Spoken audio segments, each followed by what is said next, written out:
దాని తర్వాత ఏం చర్యలు తీసుకుంటారు వద్దని కూడా చెప్పినాడు. చంద్రబాబు నాయుడు అనే వ్యక్తి అసెంబ్లీకి నేను ముఖ్యమంత్రిగా ఉన్నప్పుడు 2 రోజులు వచ్చినాడు. ఫస్ట్ దానికి సమాధానం వీళ్ళు ఎత్తుక్కోవాలి. ఏడ్చేసి అసెంబ్లీలో ఏమి జరగకపోయినా కానీ జరిగినట్టుగా ఒక డ్రామా క్రియేట్ చేసేసి కళ్ళల్లో నీళ్లు పెట్టుకొని ఏడ్చేసి జగన్ ఉంటే నేను అసెంబ్లీకి రానని చెప్పేసి అసెంబ్లీ విడిచిపెట్టిపోయారు. తీరా చూస్తే అసెంబ్లీ రికార్డులు అన్నీ ఎతికినా మా వాళ్ళు ఏదైనా తప్పు ఏమైనా మాట్లాడినారేమో అని చెప్పి కనుక్కుందామని చూస్తే ఎక్కడా ఒక్కడు కూడా తప్పు మాట్లాడాలి. అడే మాట్లాడని అసలు ఏమీ మాట్లాడాల, జరగని కూడా జరగల. ఒక జరగని ఇన్సిడెంట్ జరిగినట్టుగా ఈయనంతకి ఈయన దాన్ని చెప్పుకొని దాన్ని మళ్ళీ ఏడ్చేసి దాన్ని యాగి చేసి లాస్ట్కి ఏంటంటే సారాంశం ఏంటంటే అసెంబ్లీకి రావడం అని చెప్పడానికి. మన ఆ రోజు నుంచి అసెంబ్లీకి రాలే కదా ఆయన. మరి ఎందుకు రాలా?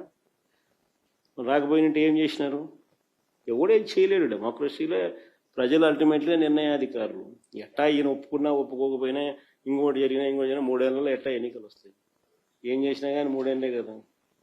3 ఏళ్లలో ప్రజలే మళ్ళా నిర్ణయాధికారం తీసుకుని ప్రజలే నిర్ణయిస్తారు ఎవరు నెక్స్ట్ మళ్ళా ప్రభుత్వం ఎవరు ఫామ్ చేయాలి.